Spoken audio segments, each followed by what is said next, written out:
The number to watch in particular, number 10, Linda Medalin.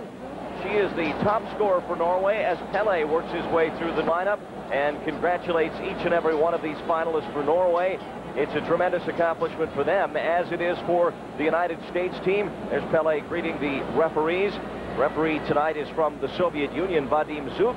And there is the world's greatest soccer player greeting these young women from across the United States who are about to play the biggest game of their lives. Never has an American team played for a world championship before. Not men's, not women's, not youth, not anything. Not until tonight here in China. And the United States is 80 minutes away, 2 40-minute halves, from becoming the first American team to ever win a championship final. And Pele is finished with his pleasantries as we look at the American lineup. The starting lineup that is identical to that of the semifinal in which the United States defeated Germany by a score of 5-2. Anson Dorrance going with exactly the same 11. He is allowed to dress all the remaining players that are on the roster, but still limited to make just 2 substitutions. Ricky Davis, this is a very special American soccer. It's been a long time coming. Absolutely, Randy. A long time coming. Certainly the people back in the United States are incredibly proud of the women already. The side of the field to our left, which the United States will open this game to defend. Norway are 4-1, and they, interestingly, Rick Davis, lost their first game to the host country, China. Randy, they not only lost to the host country, China, they were beaten quite badly by them, 4-0. And in talking to some of the Norwegian players quite a time after that, actually just prior to this game, they said that they just never really got started. I think part of it was the acclimation of traveling so far to get here. The other aspect of it was that I don't think they quite expected the Chinese team to be that strong. So they certainly have rebounded quite well to make it to the final game after such a poor start, and I would expect to see them playing much better tonight than they certainly did in that game. Following that loss, the Norwegians went undefeated the rest of the way in their group. In their quarterfinal, they beat Italy in another close game by a score of 3-2, as the Italians were one of the crowded countries coming into this 16-team competition. And then in the semifinals, Norway did away with Sweden by a score of 4-1 and rather easily handled the Swedes. They did a fine job against the Swedish team. They ended up kind of falling into their mode and their style of play. That is that they can end up, you get a quick look at one of the top scorers for the American team, Karen Jennings. She's had an outstanding tournament, but as far as the Norwegian team is concerned, they just did a great job against Sweden, and they're going to certainly want to duplicate that tonight. And we are underway as the flashbulbs flash here in Guangzhou, China. And a round of applause from the sellout crowd of 60,000 here in this southern province of Guangdong. Very close to Hong Kong is our location, just to the north in the People's Republic of China. And there is United States goalkeeper Mary Harvey kicking it into midfield. The United States in the white. And the United States, so that was actually right set for Norway kicking it up. The United States defending the goal to our left and attacking left to right. This is Shannon Higgins, number 3 for the USA. She is one of the spark plugs in the midfield, and we'll watch for her to create a lot of opportunities in the midfield for the forwards like Michelle Akerstall, Karen Jennings, and April Heinrichs, who is really a midfielder who plays more as a forward. Here is Jennings, and you hear the roar of the crowd come up. As all these games have been televised live here in China, they know who number 12 is. That's Jennings. They know who number 10 is, Akerstall, the 2 leading scorers for the United States. And not only are they the 2 leading scorers of the team, but they both play such integral parts of helping this team be successful. Scoring goals is obviously one aspect of the game, but they tend to be both team leaders and have done an outstanding job in terms of motivating the other girls. And in many ways, in spite of their own personal success, they've also been very complimentary and gracious to the other players, attributing much of their success to the support of the team. This is Ryden Sepp for Norway. Sepp coming off an injury in the semifinal. She was kicked in the face, and there was some question as to whether or not she would be able to play today, but obviously she recovered, as these teams have both had a 3-day rest since the semifinal at midweek, and now a ball out and a throw in for Norway. There is no score. We are just underway here in the first half of the championship of this 1991 FIFA World Championship for women's soccer, the first ever held. And now this is number 10, Linda Medalin.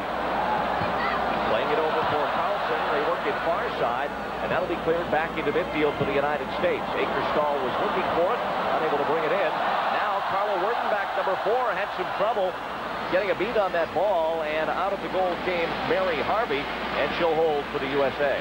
An important first touch for Mary Harvey there, because she hadn't made contact with the ball thus far in the game, and it's important for goalkeepers to get themselves into the flow of play, if nothing else by making contact with that ball that initial first time. Baker Stahl, number 10 from Florida, and a veteran of this national team, making her 51st appearance internationally for the United States in this game. She has 49 goals, almost a goal a performance pace, and it's cleared back into the midfield where Worden has it again for the U.S. If occasionally you hear other voices in the background, there are 7 international telecasts of this game going out around the world, and we have one of the Asian countries next to us that is televising this country in this game in this region. Norway on the attack, and they have had the better of the play early on here. This is number 14 for the U.S., Joy Biefeld, playing it back into the midfield. Jennings unable to bring it under control, and likewise with Baker Stahl. And right now the United States perhaps a little bit nervous, Rick. A little bit nervous. Anytime you get yourself into a championship game like this, no doubt about it, nerves are going to play a part of it. And in that aspect, certainly the Norwegian team has more experience in big games. So that in that, I think I might tip my hat a little bit to them. But I think once the American team, the American women get settled, I think they'll do a little bit better. Mia Hamm, number 9, now for the U.S. Mia from Burke, Virginia, born in Selma, Alabama. She's only 19 years age. Talk about somebody who would be a little bit nervous. One of the youngest players in the tournament as the ball comes out of play near side for a throw in Norway. And there you see the colorful costumes of some of the fans here. There's a good number of Norwegian spectators on hand and several hundred from the United States. And Rick, they've been following this team all around China through not only the playoffs, but through the preliminary round as well. And it's fantastic to see. Not only do we have fans down here, but the parents of many of the girls were able to make it down here to enjoy the tournament, and certainly they've been with them every step of the way. Now the free kick for Norway coming from the near side. Annette England into the penalty area and headed back out again, and they will give it to Norway on another corner kick as it was cleared out by the United States. And we had a momentary injury. Biefeld staying down, but now she's back up. You see number 14 there taking her spot in the middle of the penalty area. What are they defensing here, Rick? Well, here certainly for the United States team, they're matching up. Anytime you have a corner kick situation, a free kick, set play situation, you want to match up with the other team as tight as you can. That's Hagen into the box and up in the air. It looks like Worden getting there, and now breaking upfield is April Heinrich. Heinrich with good speed to center, but she's 1-on-3, plays it between the defenders, and it's kicked from behind by number 8, Stora, and Norway will control again, but that was a good counterattack on some good defensive play in the air by the U.S. defense. Yeah, excellent counterattack, but at the same time, it's difficult to counterattack as a sole person. You really have to do your best to go forward. Ball out of play, and we will pause. No score. The USA and Norway will be back in China in a moment. Randy Hahn and Rick Davis. We are at the World Champion for Women's Soccer at Tiani Stadium in Guangzhou, China, with the United States in white with the ball. Long ball to midfield, hammered right back the other way. This is Mia Hamm heading it up for Baker Stahl. She is bumped while in the air. Play goes on as the referee indicated a foul would have been given had the United States lost possession. Now they have, and it's cleared back to Ryden Seth. Randy, the reason why the referee didn't blow the foul there is although a foul had been committed, the United States team maintained possession of the ball. And in soccer, you have a rule that they describe as an advantage, which means that rather than stop the play and potentially inhibit a team's opportunity to go forward and generate something on the attack, the referee allows play to go on instead of blowing the ball dead and having the team have to restart it with a free kick. It's no surprise Norway is this far. This is another one of the countries that has a full-fledged women's league, although not full-fledged professional. There is organized women's soccer in Norway, countries like Germany as well, as the Northern Europeans and Indians are quite advanced in the sport. And I suppose the United States in its own way has organized women's soccer as well, as many of these girls have come out of the collegiate program, and particularly North Carolina, where Anson Dorrance was and still is the head coach, having won 9 championships there, and now trying to win his first world championship as coach of the U.S. national team. Maybe the bread and butter of all of soccer in the United States, certainly leading up to this level, it is the college game. We have an indoor league in the Major Soccer League, although there are only 7 teams in that league at this point. And then we have the Professional Outdoor League, which there are 9 teams. But certainly most of the players, if not all, actually work their way up to that particular level by coming through the college ranks. Number 11 for Norway, Bertha Hegstad, who just threw in there, played at North Carolina for Anson Dorrance. Meantime, back the other way comes the United States. This is Julie Foudy, number 11. Foudy forced to the outside. Trying to work it to Jennings. She gets a good bounce. Here's Karen Jennings, and she has good speed. Look at her go by the defense, but then it's for a throw in the United States. But we saw that burst of speed by Jennings, and that's the type of speed that can beat a defender, in that case a midfielder, and Karen just blew by her. Karen has incredible speed and fantastic control while running with the ball at full speed. It's not only one asset to be able to run fast, but you have to be able to control the ball as you do that, and Karen has both of those qualities. Trying to reach Jennings at the edge of the box. That will be rejected over the head of Carla Worden at center. Taken by Biefeld. And Biefeld with a searching pass, but that goes way overhead and into the control of Ryden Seth. One of the things that the Norwegian team has shown us already, Randy, is that they know the United States team's strengths, and that is to get the ball to Karen Jennings, to get it to Michelle Akers-Stahl up front. One of the ways they work against that is by minimizing or shortening the field of play that the girls have to play in. In that case, the defenders all race forward, not really in the form of an offside trap, but by moving forward, it reduces the space the players have to work in, and thereby the long pass not really finding its target. Biefeld on the turnover to April Heinrich. And that is turned back over again, and now for Norway is Annette Carlson. She'll lose it. Heinrich playing it upfield. And scrambling play in the midfield right now. Carlson comes up with it again. She'll play it out wide to the left.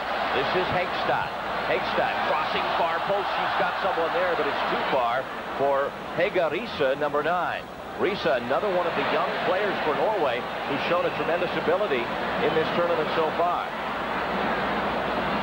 The United States giving up the better of the play so far to Norway, but we are still early in this first half as it goes out for USA throw-in. We don't expect a low-scoring final. In fact, it has not been a low-scoring tournament, as you see João Havelange on the far right as he's just out of the pan of our camera there. He is the head of FIFA, the international governing body of the sport of soccer, and he held a news conference earlier today and was very, very pleased with the level of play, technically, also the organization here in China of this first ever Women's World Championship, and it bodes well for the sport and for this particular event, which will be staged again in another 4 years in 1995, but it's a site yet undetermined. Norway on the ball now as we are scoreless in the first half of this World Championship game. U.S. in the white as it comes up to April Heinrichs. She takes it left foot, slides it to the middle, looking for Jennings on the run. Now Akers-Stahl with the touch of the ball, but it's cleared back into the 18-yard box of Norway. Randy, one of the things that we've already seen happening in this game has been that Norway is playing a whole lot better than Germany did.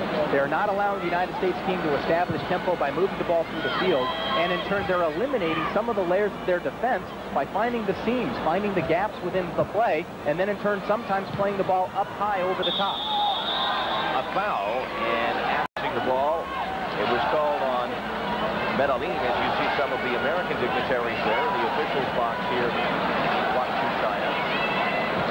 Sloppy play by the U.S. in the midfield here, and now Medellin with it, fighting off the attempt to tackle by number 14, Joy Biefeld for the United States as it comes to the near side. And Hegstad will clear it all the way back to the goal. We say that it is expected to be high-scoring because there have been so many goals scored in this tournament.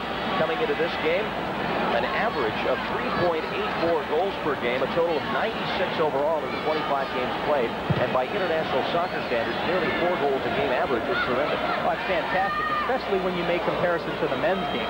Last World Cup in Italy in 1990, there were actually only a little over 1 goal per game scored. Here's a chance for the United States now. Foudy 11 over to Jennings, and it's just kicked away. Excellent defense by number 8, Stora, for he comes out for throw-in. Quickly tossed by Biefeld, back for Jennings. Here's Shannon Higgins, cross into the box, looking for Akers-Stahl. A race for it now, and Jennings will let it go out, and we will pause. No score here in the first half in Guangzhou, China. It's the USA nothing and Norway nothing.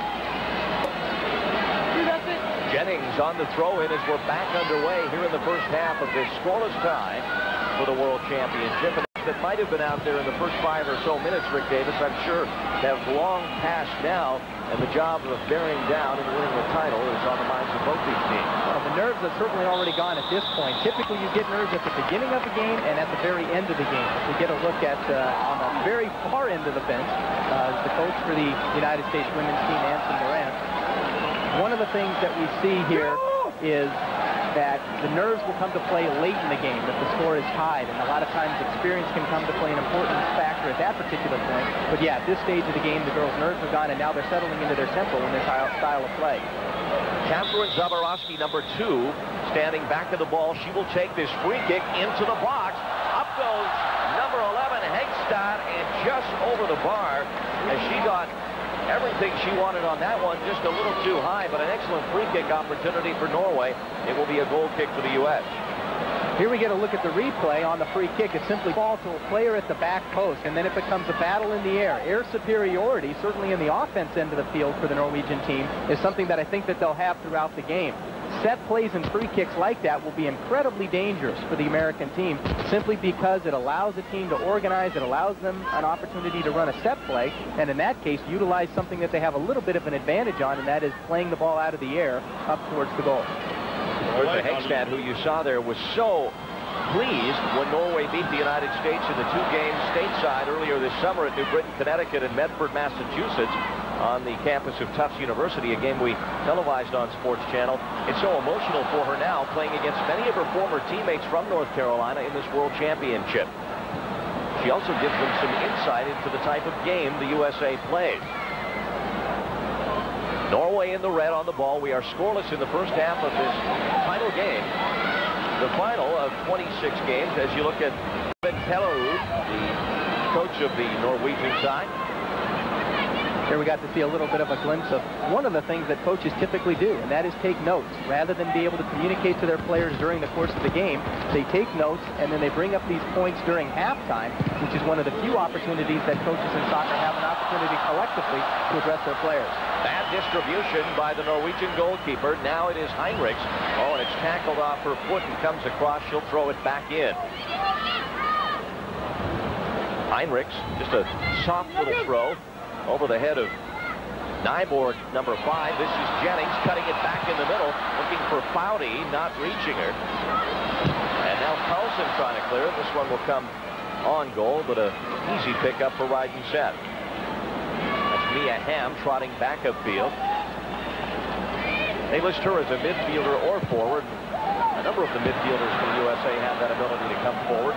One of them, so is, of course, April Heinrich. And you were seeing the goalkeeper for the Norwegian team, Seth, having a little bit of difficulty in kicking the ball out when the ball is in her hands. It's incredibly dangerous because defensively, your defenders typically kind of get the relaxed mode in their mind where they aren't concentrating on the flow of play because they expect the goalkeeper to certainly clear the last line of defense, and already we've seen twice her not make that. Perhaps third time the charm. This time she gets it over the top. And up for her midfielder. Hegstad goes in hard. It comes back across the halfway line. And now it's cleared onto the Norwegian bench. And we will pause. No score in the first half. It's the USA and Norway. We'll be back in China. Randy Hahn and Rick Davis and Karen Jennings with the ball.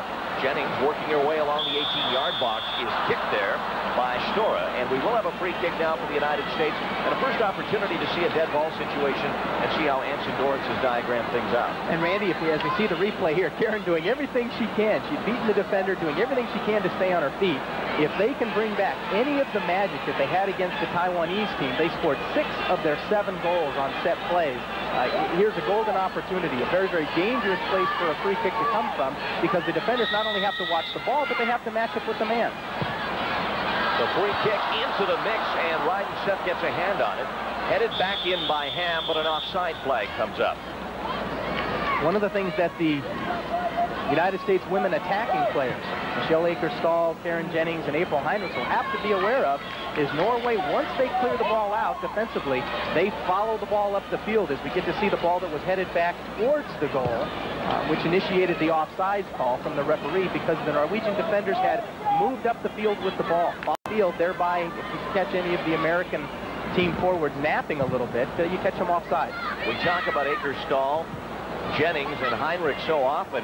There's a reason why. Between the 3 of them, in their careers collectively for this team, they have scored 110 goals internationally. That is a remarkable total. And they've accounted for 18 of the 23 goals that the U.S. has scored in this tournament. The U.S. was, of course, the highest scoring team And results like 7-0 over Taiwan and 5-0 over Brazil helped considerably in that effort. One of the things in talking with Anson a little bit before the game is that he's a little concerned because the United States team hasn't really had that much of a test. The most difficult game that they played the entire tournament was their first one. And since then, most of the games have been relatively easy, whereas in the Norway team's case, each and every game has been difficult. We're in the first halfway through the opening 40 minutes of play. We play 40-minute halves in women's international soccer. The U.S. in the white and Norway in the red and scoreless. Karen Jennings in the semifinal and a quick hat trick as April Heinrich is all tied up in midfield, but they give advantage. Now Heinrich will battle to take advantage of that advantage as the United States keeps possession. She drives it off the leg of Carlson. Now Bowdy trying to win it in midfield and gets it to Jennings. And she's tripped up, but they say she took a dive, and Karen went down a little late there. Yeah, the ball looked like it had been tipped away by the defender. We get a look at the big crowd here today. Pass intended for Jennings. It comes through on the second effort, but she is all alone. Nice effort just to get the ball into a dangerous spot, but Hegstad will clear it out of play for throw-in for the United States. One of the things that we're seeing a little bit in the offensive third of the field is that the forwards, the players that are on the receiving end of the crosses, aren't making those early runs. They aren't finding themselves open the way that they have in other games, partly because of the quality defense that the Norwegian team has put together. Bad throw-in by the U.S. as it is stolen directly off the throw. And now Shannon Higgins poking it ahead for Jennings. That's headed back out. And Norway is defending this American team very well here in the first half. A no-look pass by Heinrich. She's upset with it as it's turned back the other way by Norway. Bowdy across to this side. Joy Biefeld working it up for Akerstall, who has been rather silent so far. And now a foul. And the United States will get another free kick as Mia Hamm is brought down. And there's some Norwegian and American fans intermingled. I was going to say, guess where they're from. On the replay here, we get to see just a simple foul. Contact as the ball moves away. The referee appropriately calls a foul. Tripping happens to be one of the direct free kicks that results off of a foul. It simply means that a player can shoot the ball directly into the goal without it actually having to touch another player on the field. Now from 34 yards, the United States on a free kick.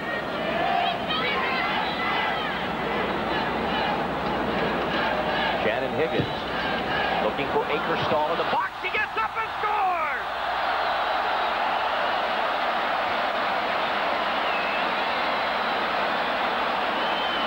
There's superiority in both ends of the field. The United States team has it in the offensive third. Norway has it in their offensive third. There we get to see Michelle Akerstall show why she is so dangerous. She can score off the ball being on the ground, and in this case you see her jump high in the air, redirect the ball at the goal. What a fantastic goal. Norway never makes the adjustment to the extra American players over there. And Michelle finds herself with a little bit of space to run in and heads the ball into a pass to helpless goalkeeper for the Norwegian team. Back to the action, the Norwegians with an opportunity, and it's cleared away by Mia Hamm. Right back comes Norway, but Higgins will poke it ahead for Jennings. Here's Akerstall flicking it up and looking for Heinrich. This will go all the way back to Ryden Seth for Norway. But Michelle Akerstall, the leading scorer in this tournament, gets her 9th goal here and the 50th of her career with the United States national team. It comes in her 51st game internationally. United States leading 1-0 as we get a whistle and a foul against Heinrich.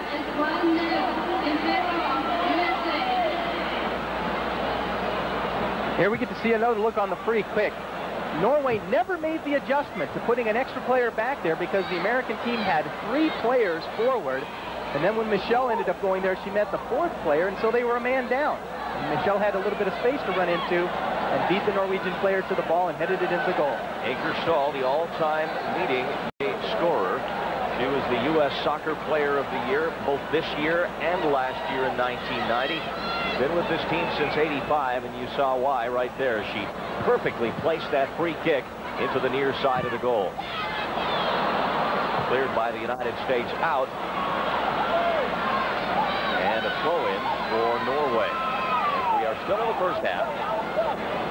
Pele at the news conference earlier today was talking about how pleased he was that the leading scorer of the tournament, Michelle Akers-Stoll, wore number 10 because that was his number, and Pele led a few tournaments himself. Yeah, he did need to be a player that wasn't low on the scoring end of the game, that's for sure. So Norway now playing a catch-up game. But as we stress in these women's events, they are often very wide open games, although the United States has defensed very well. We've seen some high-scoring games in some of the other groups, and not always by just one team doing all the scoring. A lot of 3-2 games and 5-3 games. So it would be unlikely to see a 1-0 game. But one never knows. There's the referee. You saw him there, Vadim Juk, but both linespeople, as we call them now, are women. And that's a first in international soccer. We had an all-time first in the consolation game yesterday, as the ball's out on a foul. The consolation game between Germany and Sweden. A female referee, and that's the first time ever in a FIFA championship. And Randy, she did a fantastic job. She was out there controlling the game, which is what you like to see the officials do. And then she did equally as well as I think any man would have been able to do. And it's something that's nice to see in terms of the growth of the sport worldwide. In all, there are 6 female linespersons as you look at Akers-Stoll, the goal scorer, and 1 female referee. And they hope, if the quality of female referees is there in the FIFA system, to someday fully integrate this tournament with all female officials. Norway on the ball and trailing 1-0. As the United States now playing with the lead. And Rick, how do they play differently with the lead? Well, at this particular stage in the game, Randy, it's really difficult. It's too early on to try and protect the lead because you still have, I would guess about this point, about 65 minutes of action left. Typically what you try and do is to make sure that you control the ball and simply work it before you end up turning it over by trying to create a scoring opportunity with a difficult long pass. On the other hand, as the game wears on, then you can go ahead and fall into a situation where you can go ahead and control the ball a little bit more and not worry about going forward. Thrown back into Higgins. Now Shannon with it in midfield for the United States. She tried to reach Akers-Stoll with that pass, not quite enough on it. It came to Catherine Zaborowski, number 2. Now to the far side as Norway get it up to Hegstad. Hegstad trying to head it back down that wing. Receptive. Now it's Carla Worden. Worden, if you saw the semifinal, the anchor of the back line defensively for the U.S. She went to Richardson High School in Dallas, Texas, a degree in psychology. And she's doing more than psyching out the forwards in this tournament. She's just playing some tough defense as we have a foul in the midfield, a free kick. And now we may get a caution here, or will we? I think the ball was too far upfield for Akers-Stoll to be called for encroachment, so they'll bring it back. Now pushed to the far side. This is Annette Eglund, and that will go off Jennings out, and Norway will get the advantage of another few steps, and we will pause. It's the United States 1, Norway 0. We're in China with Randy Hahn and Rick Davis. We are at Tianyi Stadium in Guangzhou, China. It is 1-0, the U.S. leading this World Championship of Women's Soccer. The final game, as they have taken a 1-0 lead on Norway on the goal by Michelle Akers-Stoll. And the ball on the play now, and Norway will throw it back in. One of the things, Randy, that we're seeing happen here in the course of the game, and I'm not quite sure it's necessarily because of the goal by the United States team, is that Norway seems to lost its tempo. They seem to have lost their way a little bit. They aren't playing the ball through the seams of the defensive players that the American team sets up. They kind of tend to launch the ball high and in the air without much direction or purpose, and certainly if they're to get back into this to settle down. Jennings, who had the hat-trick in the semifinal win over Germany, and that's tackled out for a throw-in. The Norwegians occupying one section here of the stadium, and the Americans all congregated in another. Here is the chance for the United States now as Akers-Stoll moves into the box looking for a pass, but unable to get it there is Heinrichs, and it's back the other way.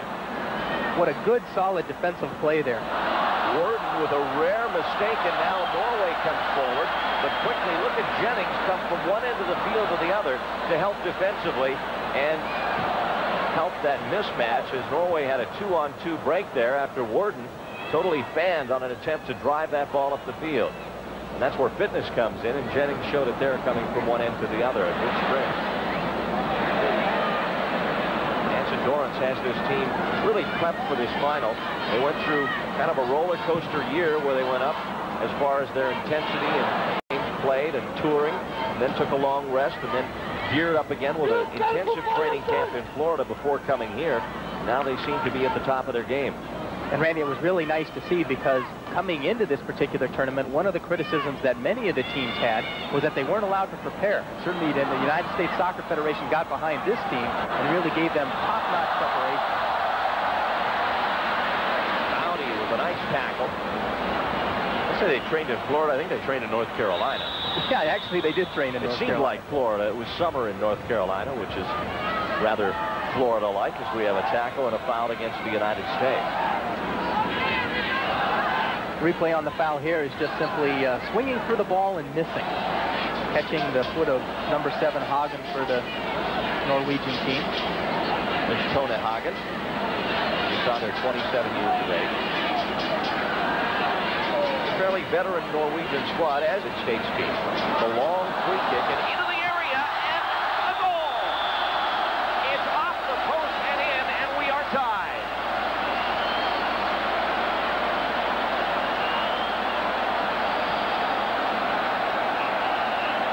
Randy, a happy Norwegian team there, but a little bit of a costly mistake by the American goalkeeper, number 22, Mary Harvey.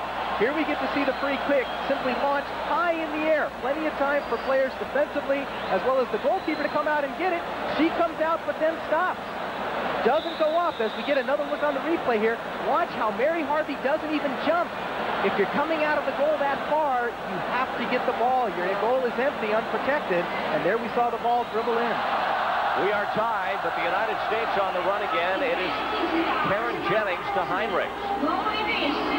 And now Higgins, and that'll be headed out.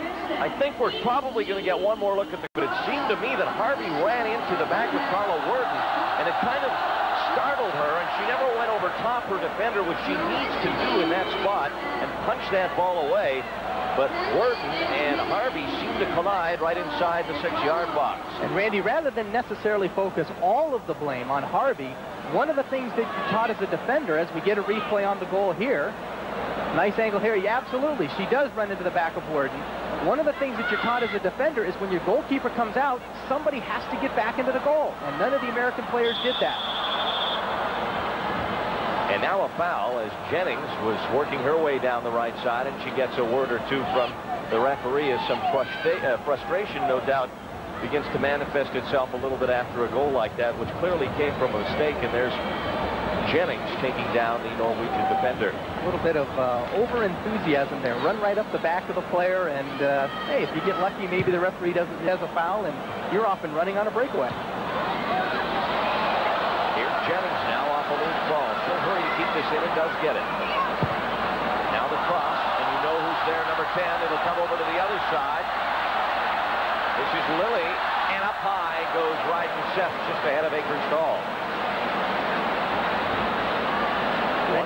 One of the things that good teams do, as we get to see the tail end of the play, where the ball ended up coming to Christine Lilly, she tries to chip it over the goalkeeper, it looks like. Or certainly maybe, as we saw Michelle enter the picture there at the end, get it to her at the back post. Good teams always seem to have a player on the receiving end of the ball. Even if a pass, in that case, that was meant for Michelle Akerstall gets by her, Christine Lilly is on the other end of it to still take an opportunity at the goal.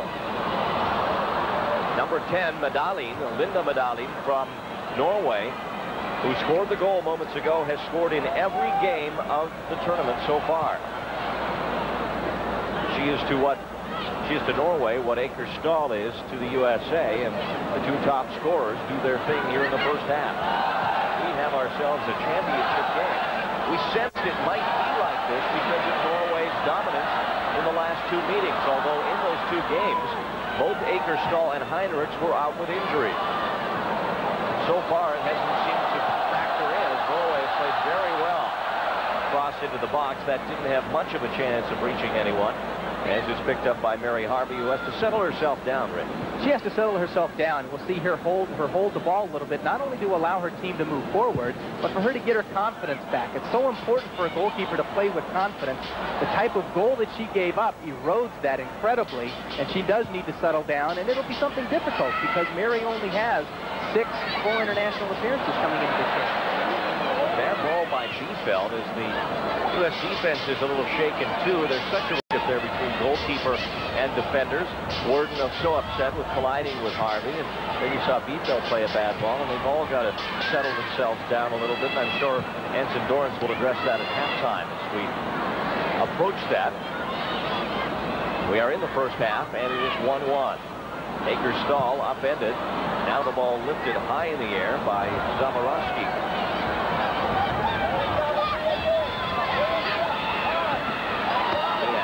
Kicking it off. Hickstad out, and we will take a break. 1-1. Norway and the USA will be back in China in a moment. The throw in. This is Bertha Hegstad. Back for Zaborowski. He'll play it back even further for Espeseth, number 4. Field spreads out here as the Norwegians knock it from one side to the other. Beating the United States defensively, Rick, is obviously one of the goals of this Norwegian team, particularly the middle of the field where the United States bottles things up very well and tries to contain the other team, really keep them away from that 18-yard box altogether with some good tight marking in the midfield. Yeah, tight marking in the midfield, and as I mentioned earlier on, layers of defense. When they lose the ball, the forwards form the first line of defense, then your midfield, then your second row of midfielders, and then ultimately your defenders with Carla Worden very end of it. Once again, I think their local people here are a little confused between Tony DeCicco and Anson Dorrance in terms of who the coach is for the American team. DeCicco is one of the assistant coaches. Dorrance, of course, the head coach, and in every telecast we have seen here in China, they have misidentified those two. I know that the United States soccer people have gone to great lengths to try and change that, but sometimes something gets lost in the translation, and perhaps Anson Dorrance ought to grow a mustache like Tony's, and he'll get more recognition. I think what he's got to do is put on a practice, because Tony wears the nice, good-looking United States team warm-up, and I think a lot of the people here are fooled as we get a look at the coach of the Norwegian team. They all have the same tracksuit. How would you know? Here's Jennings. And a good job defensively there by Goodenheimer.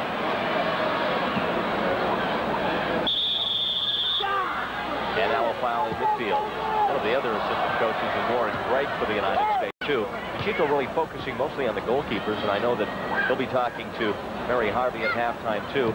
Probably saying, yeah, you could have done that better, but let's win the second half. Absolutely. I kind of tend to be a person that likes to put things in perspective.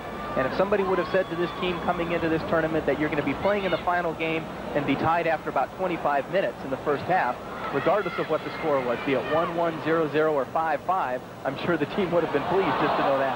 Here's Akerstall as she lopes down the left wing and works her way past the defense.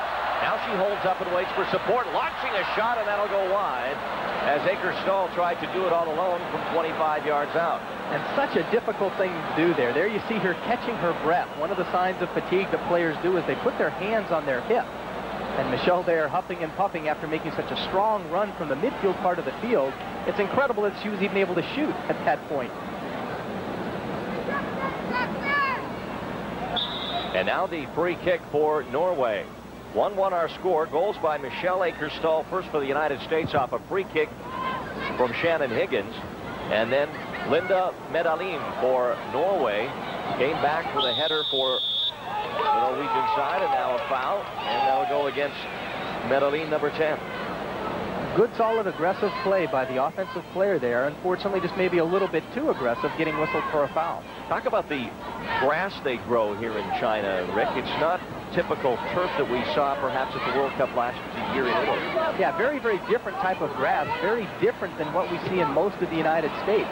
And in looking at the players here, I suspect it's different than what we see in most of Europe, because all of the players are having a little bit of trouble picking out what types of shoes to wear, and they all seem to be slipping a little bit. And there is a foul. Zaborowski running in. So I'm not sure who that is. Foudy? Yes, it is. Julie Foudy down, and she got a leg up in the chest area, and she's all right. Shakes it off. And Julie Foudy from Mission Viejo, California. Shows a little toughness there. She's playing in her 32nd international match. Took a nice hit. Well, I'll tell you, they are taking no prisoners here. They say that one of the nice things about women's soccer is the finesse and the beauty with which they play, but anybody says that they don't play in a physical fashion as well couldn't have seen that last play. Aline is playing very well in this first half, and she just created a turnover in Norway's favor there. But she was late to get back up, and she got a ball back right there from the midfield, and she wasn't ready for it. Often fans watching will see a forward down like that and be critical. Often they just need to catch a breath and take a moment of rest too. They do a lot of running up there on the forward position. Absolutely, they catch their breath, and sometimes there's a little bit of deception to it, where they'll kind of sneak their way along the ground, act like they're tired and they're not going to get up, and before you know it, they spring back up, the balls come to them, and they're off on their way towards the goal. 1-1 our scores. Norway sets to throw it in. Over the head of Hegstad. Higgins with kind of a no-look pass. Foudy after, trying to wiggle her way through the defense. And now here's Hegstad. Nice move by Hegstad around Mia Hamm. Now goes wide with it, and it's headed away. Getting there was Linda Hamilton, sending it to the far side, and it's out for a throw-in. Randy, a case there where Hegstad won too many touches. In that particular case, if she could have found the player out there on the right wing a little bit quicker, much better opportunity. As it was, by using the extra touches, defensively the United States was able to make the adjustment and therefore get a defender over there to clear the ball out. Cross to the front of the box, and Word will make sure it gets no further. Nice touch of the ball back to the edge of the box. And now crossed off of Worden, out of play, and a corner kick for Norway. A golden opportunity, Randy. Both goals in this game have come as a result of set plays.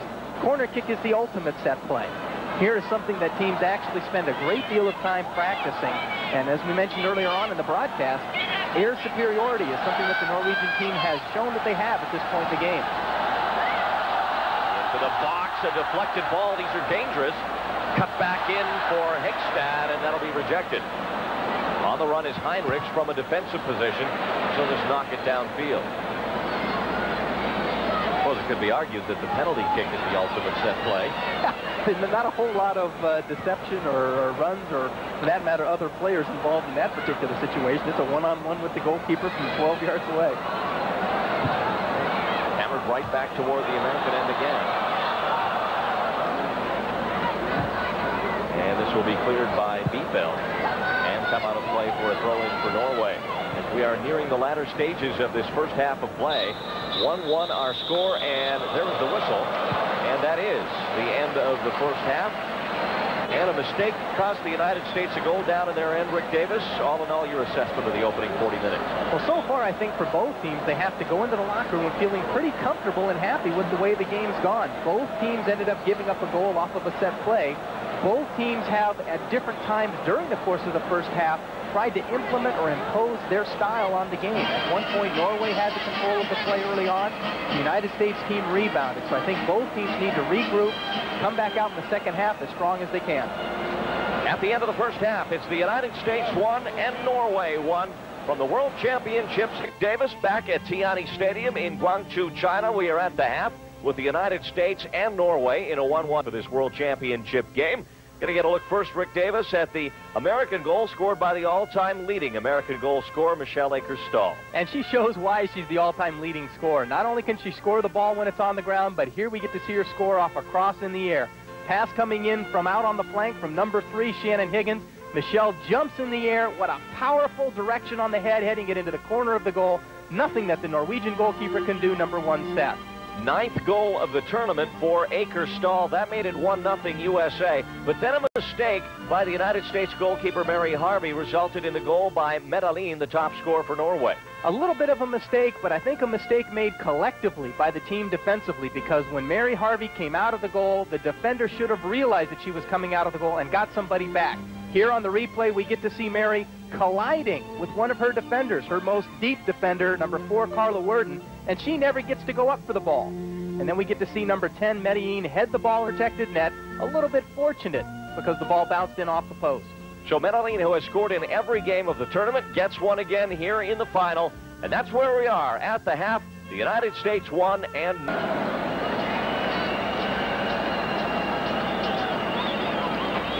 There's a look at some of the gathered here at Tianyi Stadium in Guangzhou, China, as we await the start of the second half. Players coming out onto the field now. There's some of the Norwegian and American fans getting set for the final 40 minutes of this World Championship. Championship. It's the USA 1, Norway 1. Randy Hahn and Rick Davis back at Tianjin in Guangzhou, China, in the province of Guangdong.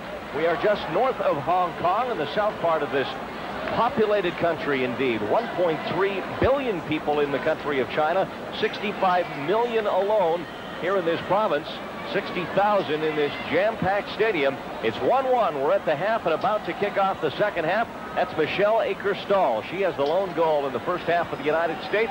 And as we get set to start, Rick, all in all, not a great first half for the United States. Not a great first half. Certainly nothing like what we saw them do against the German team. First half, they were all over them. Germany never seemed to get into the flow of the game. Norway, on the other hand, they already have. And now what they've got to do is start this half like it's a 0-0 tie, albeit it's 1-1, and simply try and reinstill their dominance on the game as they had hoped to do in the first half. United States in the white and defending the goal to our right, attacking right to left. This is Ryden Seth, the goalkeeper for Norway. And Seth will deliver this half the length of the field. And cleared back now for Carla Worden for the U.S. Worden working it up to midfield, looking for Akers-Stahl, but Zaborowski beats her to the ball. Now Foudy pokes it ahead for Higgins, and again, good play by the midfield for Norway. Now a long pass ahead for Bertha Hegstad.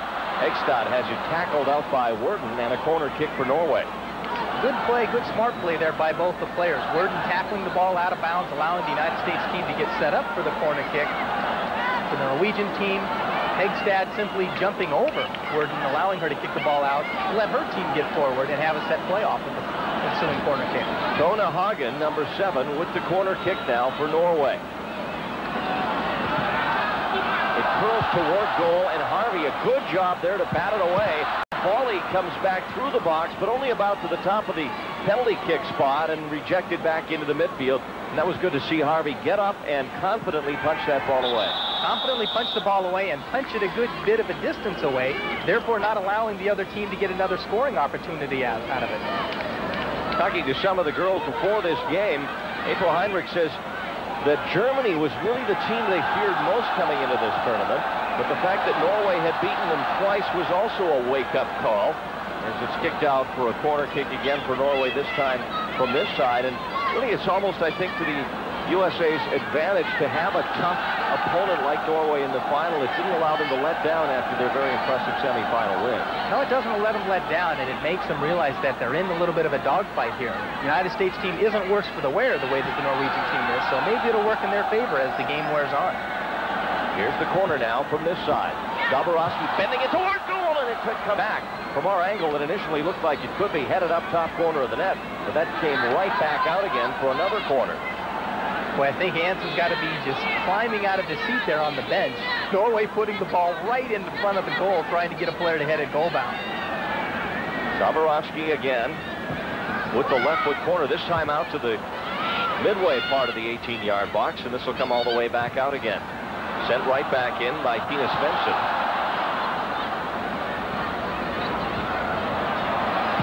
And now kicked upfield. And this will be a race to get to it, and this will go out for a throw-in for Norway. So the United States gets out of a jam there with 3 straight corner kicks against in a span of a couple of minutes, and that's something you'd like to try and avoid, but at least they did get out with it. We are tied 1-1 now early in the second half of this World Championship game. If you've joined us late, no American soccer team, men's or women's, has ever played a World Championship until this game here in China. And there's a lot riding on it, not just for these women, but for United States soccer in general.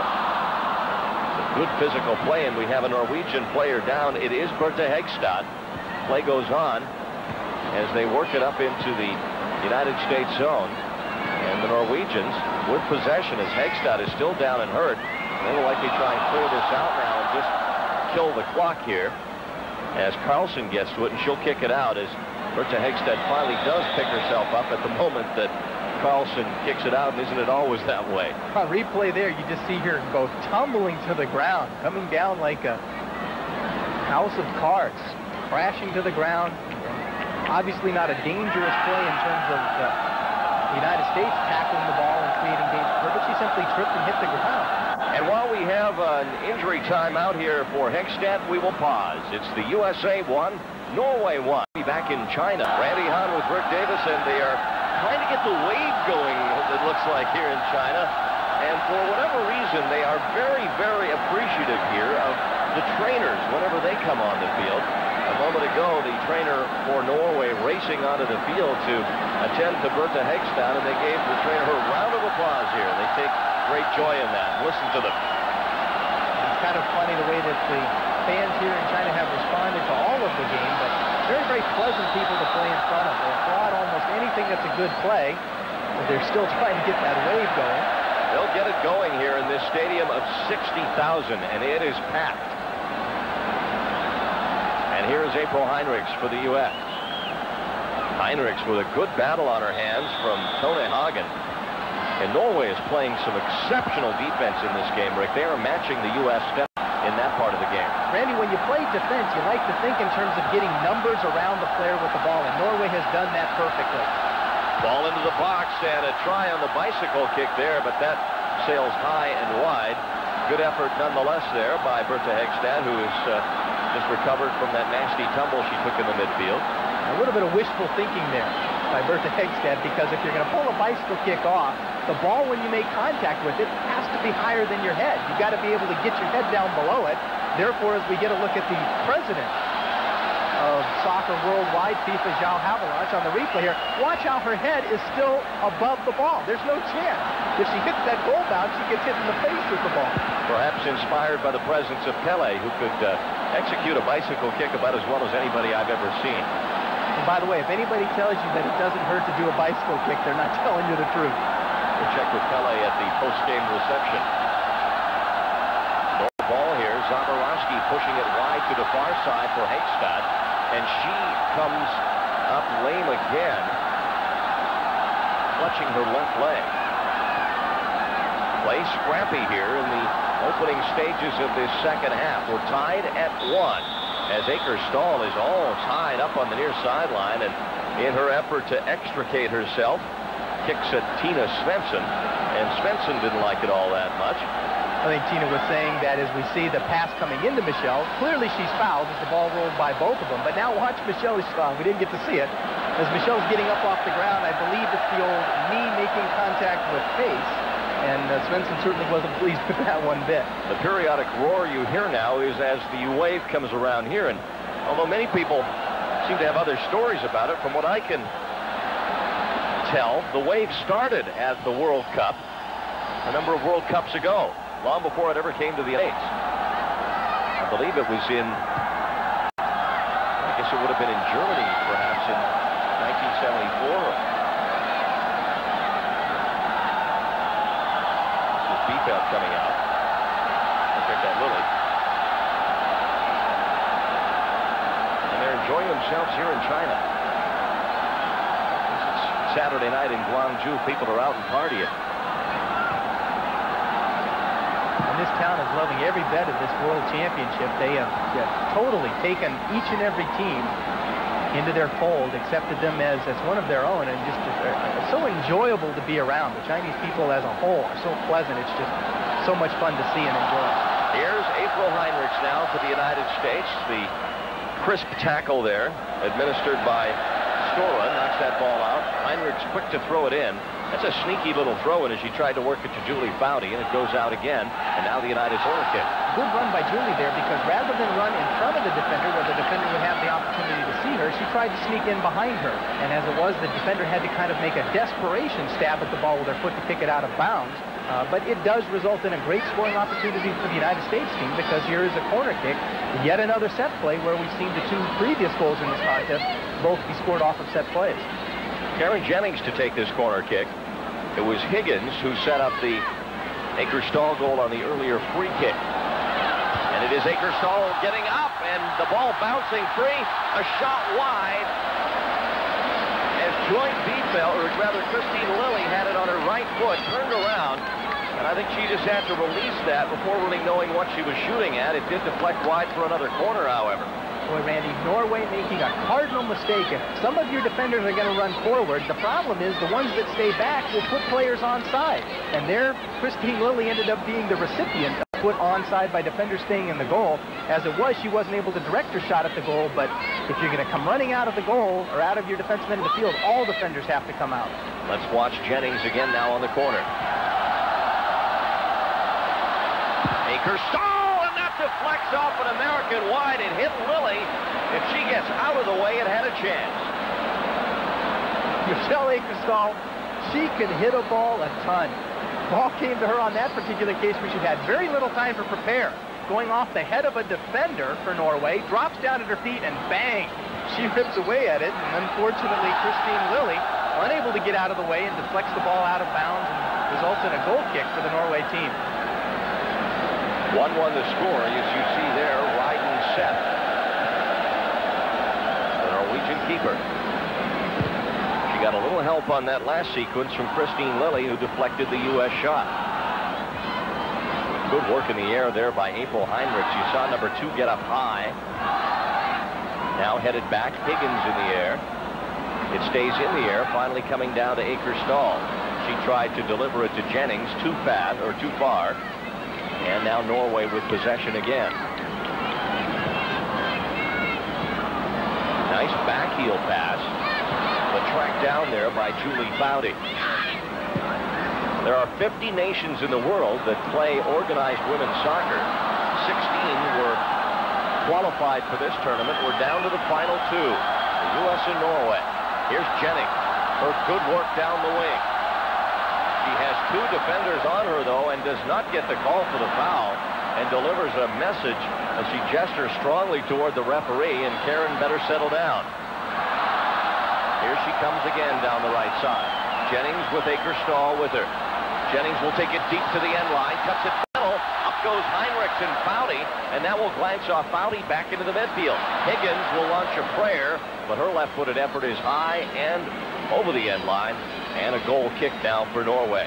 Boy, if the United States team could get Karen Jennings alone, as we see here on the replay, by herself, one-on-one against a player, she's going to beat that player almost every single time. There, the cross into the middle. Norway able to clear the ball out defensively. Shannon Higgins with the follow-up shot, which really was a prayer at best, because moving away from the goal, so difficult just to get the ball on target. But Karen Jennings, boy, if they can get her one-on-one, the United States team is going to be looking a whole lot better as this game wears on. Norway in the red with the pass. This is Risa, number 9, pushing it wide to Hegstad, and that'll go off. I believe Higgins back there and out of play. And now Norway with another corner kick. And if this were to come down to corner kick count, which some of the way tied games should end, Norway would be way ahead right now. This will be their 5th or 6th corner kick of the game. Yeah, the United States team showing the importance of keeping the ball out of your goal, especially against a stingy defensive team like Norway. They've got all 11 players back inside of the penalty area. Here then is Hagen. Dangerous corner, and Harvey got up again, knocked that away. Now it's loose in the box. A battle for it, and it'll be cleared by Foudy. And now a race to keep it in play. And Heinrich will send it out of play over the near side, and that's the difference there between it going corner kick and throw in. And that was a good heads-up play by Heinrich to race to that ball. But Mary Harvey getting up as well, as we see a couple of the Norwegians stretching out and warming up on the track portion of the stadium here. Now the throw-in from the near side as Zaborowski prepares to deliver it. He'll toss it short. Taken there by Risa into the box. Off ahead back out to Heinrich. He tries to work it up for Akers-Stahl, who had a Norwegian defender wrapped around her. That was Gro Espeseth. Had a hold of the jersey, and now Akers-Stahl is going to get a yellow card. Yeah, I'm surprised Michelle was the one to get the yellow card on that particular play, because she was the player that got fouled off of the ball. Ball not even near where she and number 4 Espeseth were. And Michelle must have retaliated verbally, if not physically, thereby finding herself in the referee's book, getting a yellow card, which if she gets a second one at this point in the game, she's out. What a loss that would be to the United States team. Worden now on the free kick. And that was an obvious set play as Heinrichs made a run from center before that kick was ever delivered. and the ball was clearly intended for her, but Norway able to clear it out. April, I think, doing a little bit of intimidation play there, trying to intimidate the defender into allowing to get past her. Here's Worden. Up high, Foudy, nice job to the right side, trying to work it to Mia Hamm. That's rejected. Now it's Hegstad, and nice cut job in front by Biefeld. And Joy just came in and cut in front of Hegstad. Now up to Akerstall. Akerstall to Mia Hamm. Hamm cuts it back inside. Now the sliding tackle. Akerstall trying to drive it toward goal for Jennings. We will get a foul now. And the accident was offside. Karen Jennings, as well as April Heinrichs, both had kind of crept in behind the defenders. April waving her arm at the linesman, telling him her opinion of the particular play there. But the way that the rule is described is that you are not allowed to be closer to the goal than two players from the other team at the time the ball is passed. In that case, both Karen and April sneaking in behind that last defender. Under 25 minutes left in regulation. And should there be the need, we would go to an overtime format, 2 10-minute halves, somewhat different from the men's overtime format where 2 15-minute halves are played in a final. And should it still be tied after that, we would go to penalty kicks. Right now it's 1-1. And again, we want to indicate that some of the voices that you may hear that may be unfamiliar to you in the background are some of our Asian colleagues who are broadcasting this game throughout China and throughout the Asian region. One of the 7 telecasts around the world of this game, also going to England, Germany, several to Norway, 2 different networks televising it back to that country. Sweden and Germany also carrying this game back in their respective nations as the Women's World Championship of Soccer is gaining reputation in a hurry, this being the first ever event held, and certainly not the last. The next one coming up in 1995. And a lot of speculation, Rick Davis, that the next one of the Norwegian nations, or perhaps a combination of a Norway, Sweden, Denmark bid. I think actually the way FIFA looks at this is that this being the first one, they're as pleased as can be with the way it's turned out. Now with the second one, where the expectation will be greater in terms of the reception locally as well as internationally, what better place to put it than to a team and a country that has really been one of the shining stars in the women's game thus far worldwide, and then to put it into Norway. Obviously, the United States would someday be an excellent site for this Women's World Championship, but it's unlikely that it would come just a year after the Men's World Cup, which of course will be in the United States in 1994. Some rough action on the near sideline as Christine Lilly upended on the throw-in. April Heinrichs thought it was going to come to the United States, but she is mistaken. As Espeseth is over there to toss it in. That'll go back to Carla Worden, and she delivers it to the halfway line. Headed high and back the other way.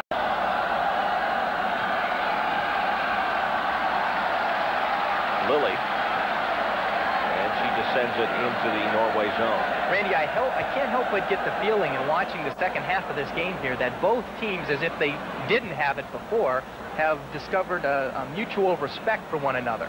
And their passes don't seem to have the confidence, don't seem to have the purpose that we saw in the first half, where there was more purpose and confidence in them going forward. Higgins, and she played that behind Akerstall. Michelle looked as if to say, Karen Jennings, it's yours, but Karen was marked. And now it's back on the U.S. defense and cleared to Mary Harvey in goal for the USA. 1-1 is our score. Both the goals came in the first half. For the United States, it was Michelle Akerstall with her 9th goal of this tournament and her 50th internationally for the United States. And retaliating for Norway, not too long after that, was number 10 for the Norwegian, Medalin. Linda Hamilton playing it for Worden.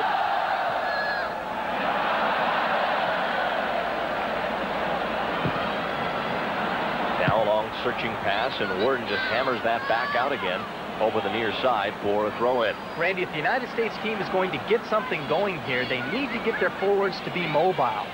Last few minutes, certainly most of this half, we've seen the forwards all stationary at the time that the ball's played. In the first half, the difference was that they were in motion when the ball was being passed, therefore much more difficult to defend. If they're stationary at the time the ball's passed, defenders can stand with them and have an equal chance to get the ball. Akerstall fooling everyone with that pass back when she had someone breaking up the wing.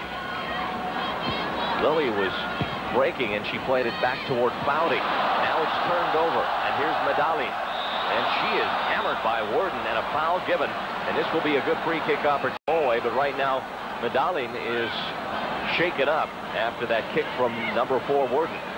That was a message. Yeah, that was a message. That's the type of play that your leading defender, in that particular case on the replay, Carla just simply going right at the player, going to stop the play dead, not give it an opportunity to turn into anything. There's the free kick, and Harvey's there. And you saw Hegstad racing in there. And you see the substitutes.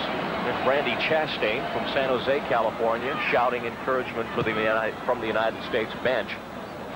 This is very much a collective effort. Every player on the trip has appeared in one of the games, and that's a testament to Anson Dorrance as well, to make sure that he rewards all the players with an appearance here in this World Championship. And Randy, it's such a tight-knit group of players that have helped the United States get here. Even the players that aren't a part of the 18-man roster were brought along with the rest of the team as a sign or a signal to them to see you for your involvement, because you played as much a part in this game as anybody else. Including Megan McCarthy, who injured her knee. As we have Harvey coming off the line to grab this one away from Medellin. Megan McCarthy injured her knee and put herself out of this tournament, ironically, against Norway in those matches on the East Coast this past summer. And she is here as well, cheering on her teammates. We're in the second half. It's 1-1 as we get another look here. Kind of a lackadaisical pass played back to the goalkeeper here. Not the kind of thing that you want to see your goalkeeper have to do. Go ahead and put her body down in front of the offensive player there. It's so dangerous because an injury can result so easily. Lilly with a battle to get it to the near side, and it'll go out for USA throw-in, and we will pause. It's the USA 1, Norway 1. We're at the World Championships in China. We'll be Andy Hunt and Rick Davis. Hope you're enjoying our coverage of the World Championships of women's soccer. While we have a moment here, we'd like to thank some of the other people responsible for our telecast here from Guangzhou and from around China as we've continued our coverage here on Sports Channel America. Jim Maroney, who's been with us here in Guangzhou and running the show. Also John Calabrese and George Smith in New York. Also our thanks to our colleagues from Guangdong Television for their pictures and their cooperation while we've been here in China. Andy, the foul that happened there was number 8 for the United States team, Linda Hamilton, coming like a freight train, making contact with the Norway player and getting called for a foul as a result. Tina Svensson and Akerstall gets up. Now Heinrich racing over at the far side. Nyborg gets to the ball first. Sends it forward for Medellin. There's Medellin again, and it'll glance off her, and Mia Hamm will clear it. Akerstall at center. Headed forward for Jennings. Here's Karen, who has not had much work lately. Here is Jennings working her way back to the middle. A hat-trick in the semifinal win over Germany. Pokes it back for Higgins, and they'll start over again from midfield. Here's Hamm. Nice move to the inside. Mia Hamm, good dribble skills, but then has it partially blocked. Now the Norwegians work it far side to Medellin.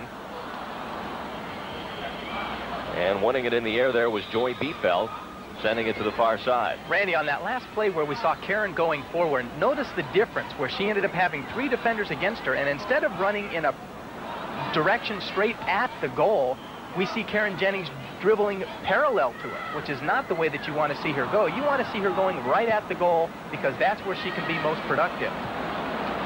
Here's Higgins up for Heinrichs. Now back to Jennings. Jennings forced to go to the left. It's kicked away.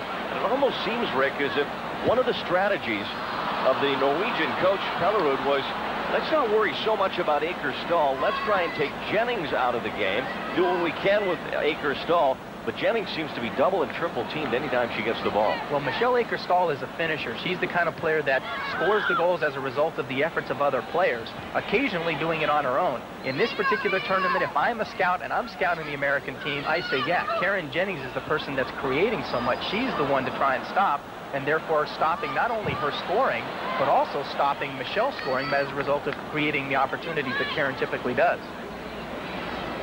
Did Heinrichs kick that out? She did.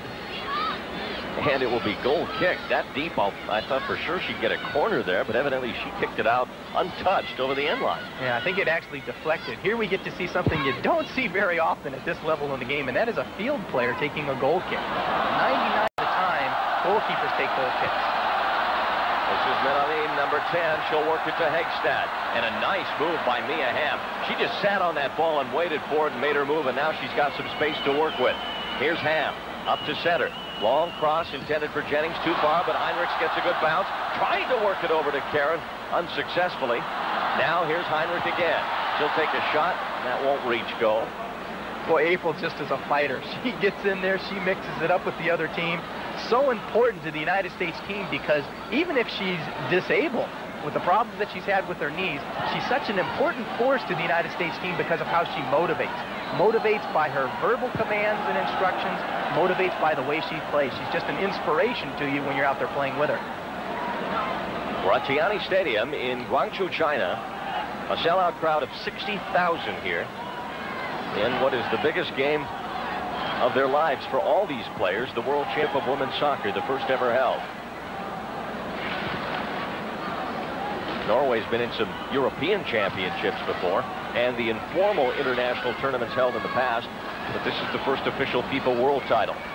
Randy, along the sidelines, we have a little game going on in itself. Norway has 3 players warming up that have been for quite some time. The United States now has 2 players warming up. Both coaches, I think, getting players ready in anticipation of having to make a change to try and get something going. Long pass launched out of the midfield.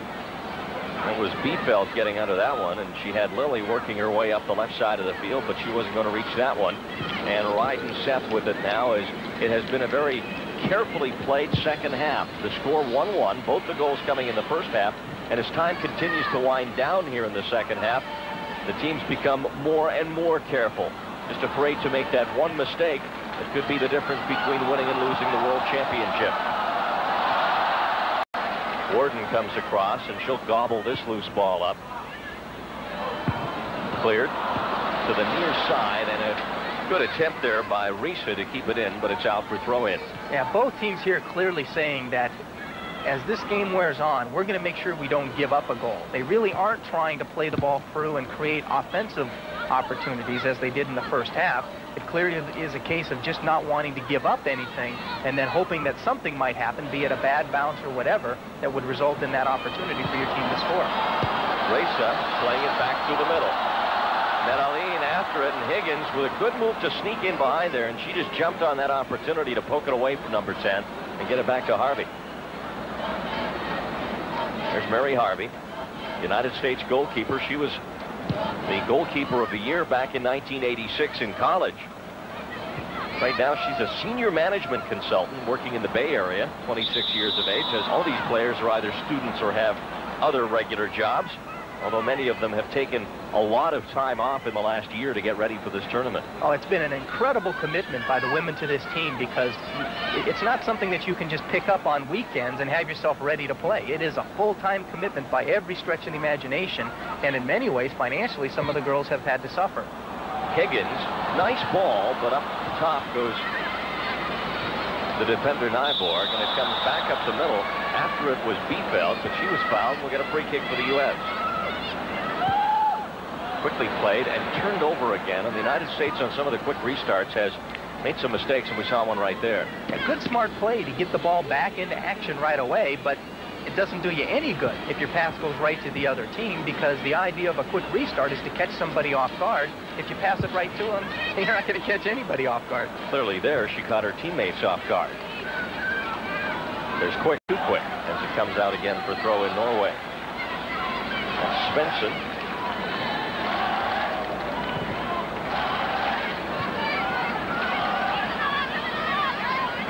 Carla Worden ahead to Linda Hamilton. Hamilton turns it over, but quickly gets support as Julie Fowley comes in.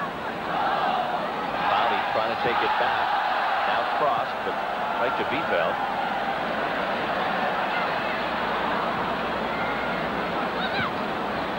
Hagen. And taken back again by Fowley. Fowley plays it up for April Heinrich. Heinrich looks for Aker Stahl. She's there, And a nice ball by Heinrich, but they will give offside. Flag came up on the far side. As you see some of the spectators glued here to the action as we're well into the second half here in Guangzhou. Boy, that he decided by inches at times, and there Michel just offside on a pass from April Heinrichs. A little bit unfortunate because that's the type of opportunity that you want to create at this particular juncture in the game, and it was a matter of inches that Michel found herself in an offside position. All in all, the officiating in this tournament, from all accounts, has been very good. FIFA's very pleased with it, as opposed to the Men's World Cup most recently in Italy, where the officials were criticized by FIFA officials, no less, within the tournament. They've been very happy with the work of the officials here. And interesting note, FIFA is raising the requirements as far as the age limitations for officials. The maximum age is going to drop from 50 to 45 for all officials within FIFA.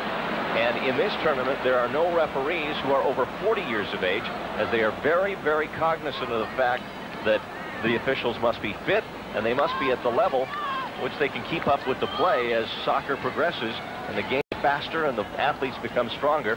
The referees must also improve. Well, two things. One is the field official, the referee that is out on the field during the course of the game, has to be able to cover the flow of play, never finding himself or herself more than 20 yards away from the action. The linesman, on the other hand, has to keep up with that last defender in order to be able to judge the offside foul or infraction in this game. And so very often you find the lines person making up and down runs along the sideline. Incredibly strenuous activity, and then they've decided that when you get to be in the 45-plus age category, that maybe you're not physically able to keep up. The ball within the midfield area here for the last several minutes as Linda Hamilton makes a nice turn in her own zone, but then kicks it out, or did she? Actually, Baker Stahl kicked it out as she battled to try and keep that in, and now a throw in for Norway coming up. 1-1 our score. As you look at, again, part of this huge crowd, and what it in itself to the progression of women's soccer for this crowd to be so strong. 60,000 as it's crossed into the arms of Mary Harvey.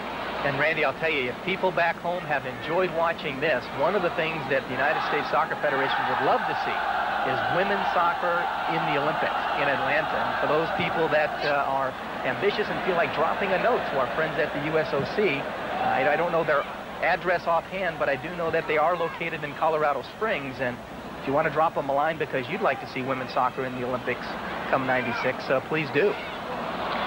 U.S. with a break now for the first time in a while. This is Christine Lilly. The shot from well in the midfield goes wide of the Norwegian goal. Clearly, U.S. soccer officials, both at the U.S. soccer level and the World Cup level, as we get another look at this shot, have been lobbying for the sport to be in the Olympics in Atlanta in 1996. But there's a lot of speculation that it must first become a spectator, or rather a demonstrator sport, before it can become a full-fledged sport. But even demonstrator status in '96 would be an accomplishment, and that's one of the efforts that United States Soccer is working on, as well as organizing the World Cup in 1994, which clearly is priority number one at this point. Ball out and a throw-in for Norway now. We are winding down here in the second half of this 1-1 tie for the World Championship. Should we end 1-1 at the end of 80 minutes, we will go to 2 10-minute overtime halves, but they will not be sudden death.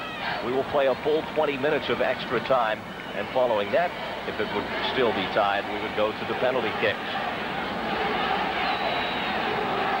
And Randy, at this particular point, both coaches have the luxury of 2 substitutions available to them, thereby being able to inject some fresh legs into the game, either late during regulation or for the start or different parts of the periods.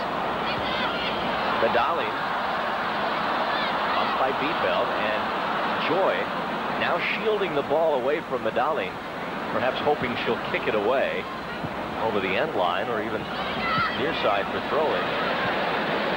Instead, the U.S. turns it over. Zaborowski a shot, but this won't give Harvey trouble. Mary moving to the near post side as you see Zaborowski, another one of the youngsters in this tournament, only 20 years of age. What an experience for some of the younger players. And Rick, how does the United States look 4 years down the road from the standpoint of the type of core of players that exist right now? Will many be back, would you think? I think that quite a few of them will be back, not only because of their abilities, but because of their age. That if you look at the oldest player as the Norwegian team moves forward here on the attack. The oldest player on the American team is 27 years old, and a player that actually doesn't hit their prime until 28 or 29, so very easily you could have a couple of players that, in fact, would be over years from now in the World Cup coming, or excuse me, the World Championships in 1995. That ball went off Worden, so now another corner kick, and at this juncture of the game, a very critical play. Here's Mary Harvey. Shannon Higgins clutching the post as Harvey organizes the defense in front of her. Dombrowski over here to take the corner kick.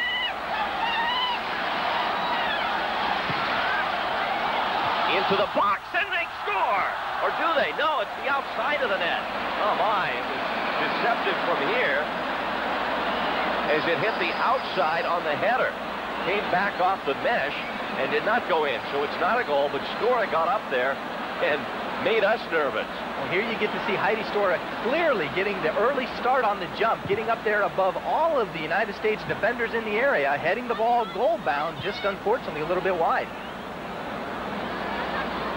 And out of play now, and Norway to throw it in again, as the Chinese here, as well as us, have not had a lot to cheer about in this first half, but a tense moment there as Stora had me fooled with that ball coming off the mesh. And from our vantage point high here in the stadium at Tiani, it looked good enough for a goal, but of course it was not, and we are still tied 1-1 as the ball will now change possession and come to the United States on the throw-in.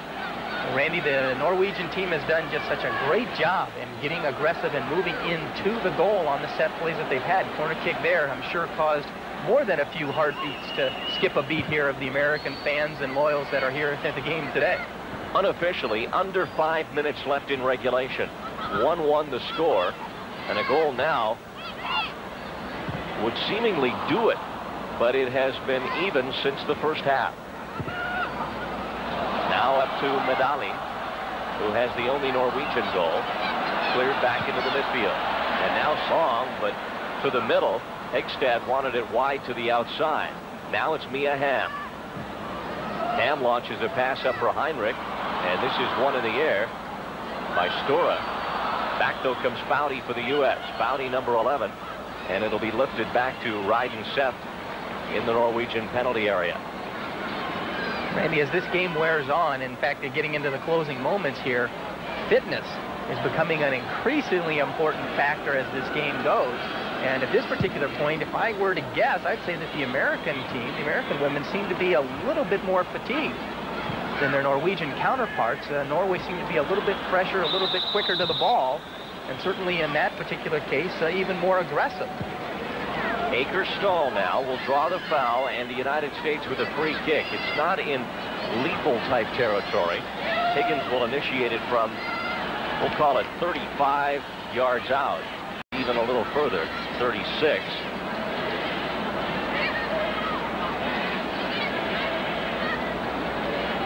Here's Higgins into the box, and missed kicking. Here comes to Heinrichs on the far right side. And that will go back out for a throw-in, as Heinrichs there was a little late to reach that as the defender got there in a hurry, but a throw-in for the U.S. Well, here we get an opportunity for the United States team to run a set play off of a throw-in. You're within scoring range on your throw-in here. I suspect what will happen is they'll throw the ball into Karen, as we see them do right there, and I think the intent was to get Karen in that one-on-one where she can cross the ball back into the middle, hopefully getting Michelle Aker-Stahl or somebody like that on the other end of it. Worden makes up for the missed kick as she knocks down that pass. Now Higgins looks for Aker-Stahl. Michelle with a brave run upfield. Here's Aker-Stahl with a chance. Open net. She scores!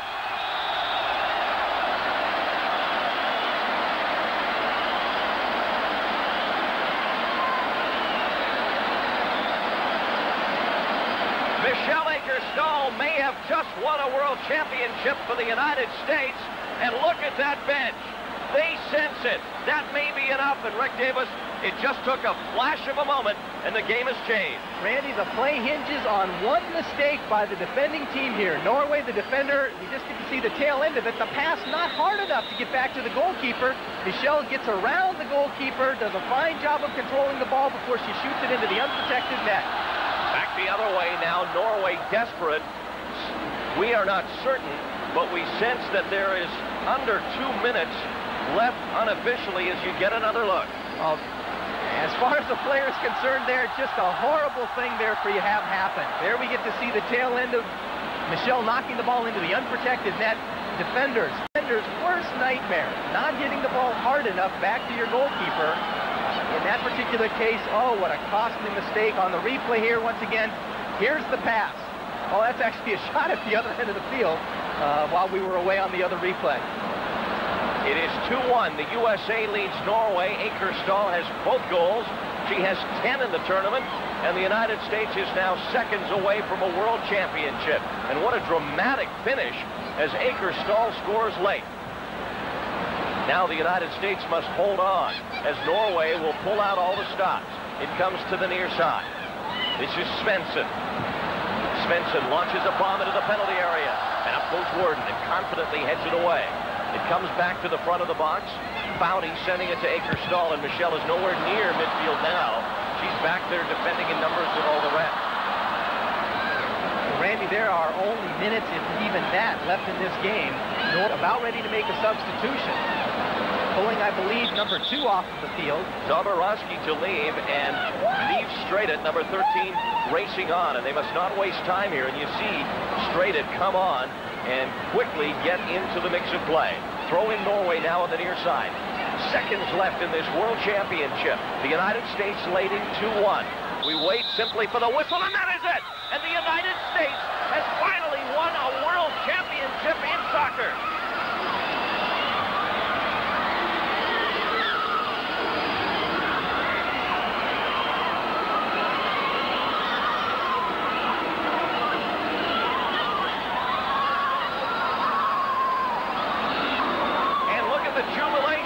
Down on the field as the United States has done it. They have gone through this World Championship tournament undefeated. 6 consecutive victories, capping off for many a long effort at this final goal as they win a world title, beating Norway here in China by a score of 2-1.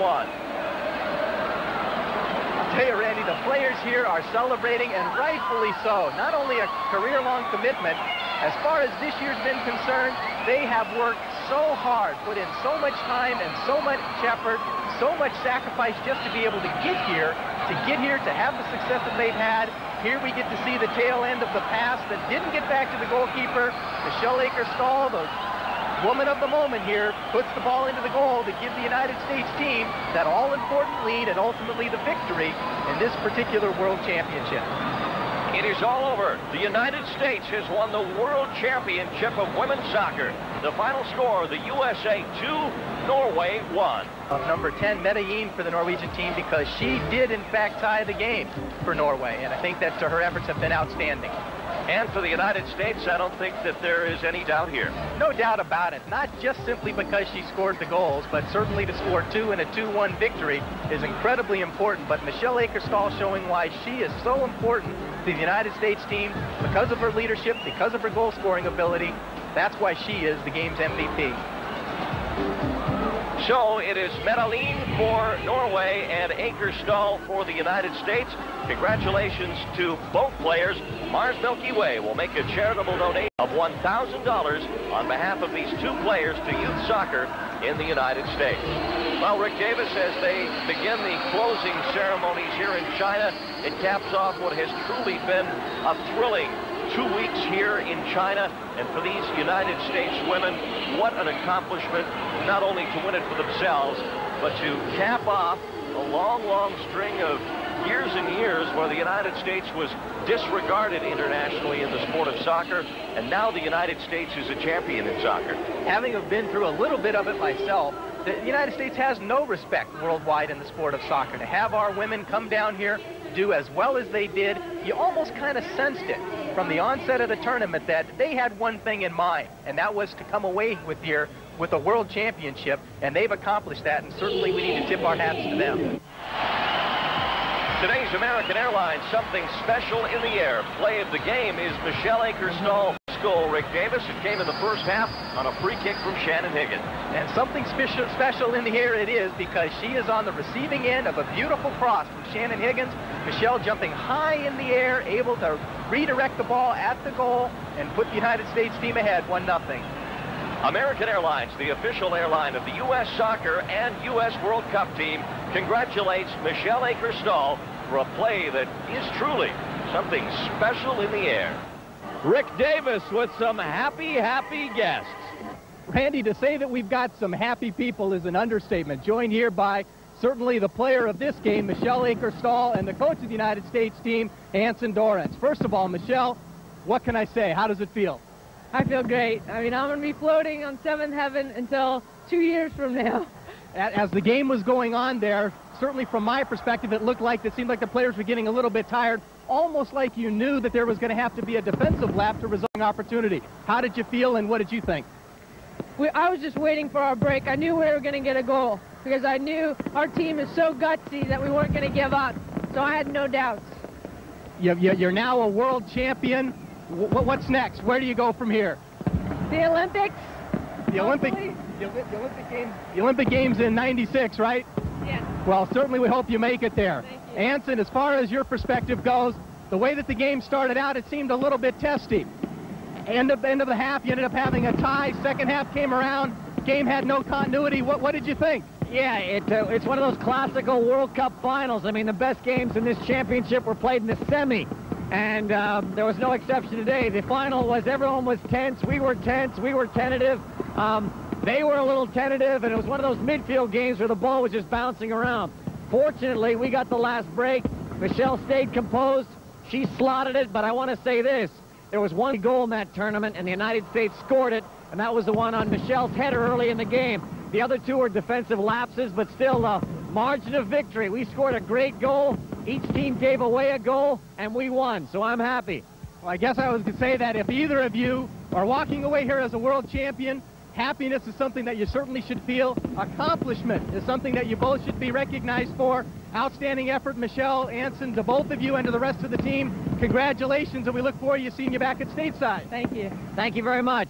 Randy, we better get out of here in a hurry. Between all the fireworks and the celebration, there's a whole lot of partying going to go on down here in China.